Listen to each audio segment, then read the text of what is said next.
मैं आपको शक्ति का दूसरा सिद्धांत बताता हूं। मुझे नहीं मालूम कि यह सिद्धांत मुझे बताना चाहिए या नहीं, मुझे यह भी नहीं मालूम कि यह सही है या नहीं, लेकिन क्योंकि मैं इसको मानता हूं और मुझे मालूम है कि इसके बारे में कई लोग जिनके हायर मॉरल वैल्यूज हैं शायद न भी समझते हो या न भी वो रखते हो, लेकिन एक मेरा विचार है, चाहे तो इस पर विचार करें। सब नहीं तो कुछ न कुछ लोगों को शायद इस विचार से कुछ सोचने की और कुछ करने की प्रेरणा मिलेगी। इतिहास दुनिया की सबसे बड़ी अदालत है, इससे बड़ी अदालत कोई नहीं है। सुप्रीम कोर्ट में क्या हुआ, हाई कोर्ट में क्या हुआ, लड़ाई के मैदान में क्या हुआ, इलेक्शंस में क्या हुआ, ये सब बातें आती हैं चली जाती हैं, बाद में रह जाता है केवल इतिहास। और इतिहास का निर्णय हमेशा उसके पक्ष में गया है जो शक्तिशाली था। इसने कभी उसका साथ नहीं दिया जो न्याय के साथ था, जो सही था। अगर ऐसा होता तो दिल्ली में बाबर रोड होती है, बाबर रोड है लेकिन राणा सांगा रोड नहीं है, क्योंकि बाबर आया, विजयी हुआ, राणा सांगा हार गया। भारत की हिंदूशाही किंगडम अफगानिस्तान से होती सिकुड़ती सिकुड़ती सिकुड़ती यहां तक नहीं आ जाती। हमने किसी पर आक्रमण नहीं किया, हमने किसी के जीवन मूल्यों को नष्ट नहीं किया, हमने किसी के धर्म ग्रंथों को और धर्म स्थानों को नष्ट नहीं किया। शायद हम न्याय संगत थे, शायद सत्य भी हमारे पक्ष में था, लेकिन शक्ति हमारे साथ नहीं थी। इसलिए इतिहास ने हमें उसकी सजा दी। इतिहास ने हमेशा उनको सजा दी जिन्होंने विचारों को कर्म से और न्याय को शक्ति से अधिक महत्व दिया। अब मैं ये नहीं कह रहा हूं कि उसको उसकी तिलांजलि कर देनी चाहिए, ये नहीं है कि न्याय का अपना महत्व नहीं है, लेकिन यदि कॉन्फ्लिक्ट ऑफ इंटरेस्ट हो तो शक्तिशाली बनना ज्यादा आवश्यक है।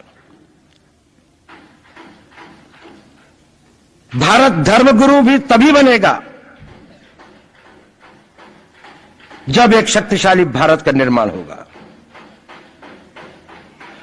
जिन लोगों ने भारत के ऊपर आक्रमण किया, भारत के ऊपर राज किया, इस प्रकार से राज किया कि राज करते वक्त, जाते वक्त अपने गुलामों से कह दिया कि तुम राज कर लो, हम तो जा रहे हैं, तो यहां पर गुलाम वंश भी बन गया। अगर हम लड़ाई के वॉरफेयर के उसूलों से देखें कि किसी भी राष्ट्र की जो कॉम्प्रिहेंसिव स्टेट पावर होती है, किन चीजों से वो लड़ाई लड़ता है, जिसको हम कहते हैं कि ये शक्तिशाली है, दूसरा शक्तिशाली नहीं है, क्या वो अवयव होते हैं उसके, क्या घटक होते हैं उसके। तो भारत के पास जनशक्ति, धन शक्ति, ज्ञान की शक्ति, टेक्नोलॉजी की शक्ति, और जिन लोगों ने आक्रमण किया उनकी शक्ति को अगर हम ये देखें तो शायद 1 और 1000 का अनुपात भी नहीं होता।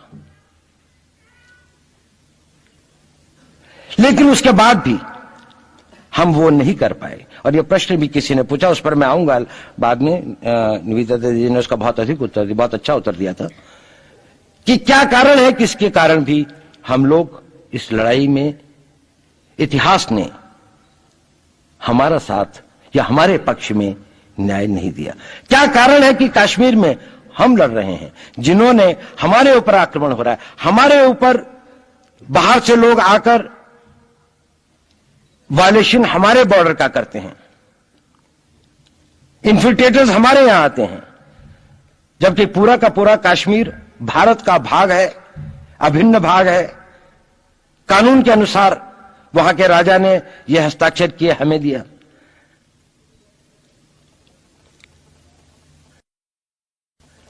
क्या कारण है कि करोड़ों की संख्या में बांग्लादेश से लोग भारत में आते हैं, हम बाड़ लगाते हैं, वो लोग वहां से मना करते हैं कि आप हमारे आदमियों को आने दीजिए, और हम कुछ नहीं कर पाते।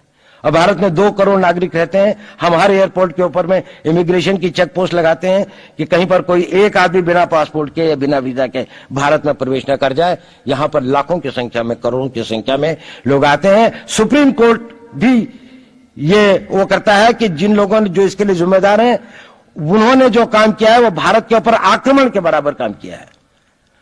और वही सरकार उस सुप्रीम कोर्ट के 25 जुलाई 2005 के निर्णय के 3 दिन के अंदर में एक नया अध्यादेश जारी करके उन सारे के सारे कानूनों को फॉरेनर्स एक्ट के अंदर में इनकॉर्पोरेट कर लेती है, क्योंकि जो वो आईएमडीटी एक्ट था उसको सुप्रीम कोर्ट ने नल एंड वॉइड कर दिया। ये सब बातें हमें सोचने और समझने की आवश्यकता है। एक कारण, मैं ज्यादा चीजों में नहीं जाना चाहता, इतना समय भी नहीं होगा, कि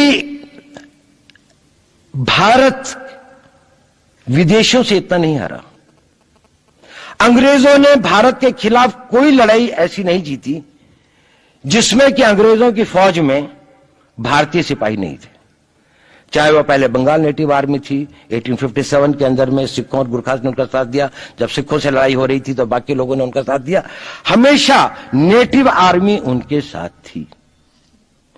जब जब आक्रमण वेस्ट से हुआ, चाहे वो पार्थियन थे, चाहे हून थे, चाहे मंगोल आए, बाद में मुगल आए, तो लश्कर कहां बने? वो तो थोड़े से लोग आए थे। लश्कर बने काबुल में, जिस वक्त तो इस्लामाइज भी नहीं हुआ था, लाहौर में, सरहंद में। हिंदुस्तानियों को हराया है तो हमेशा हिंदुस्तान के लोगों ने साथ नहीं दिया देश का। और दर्द है तो केवल इसी बात का।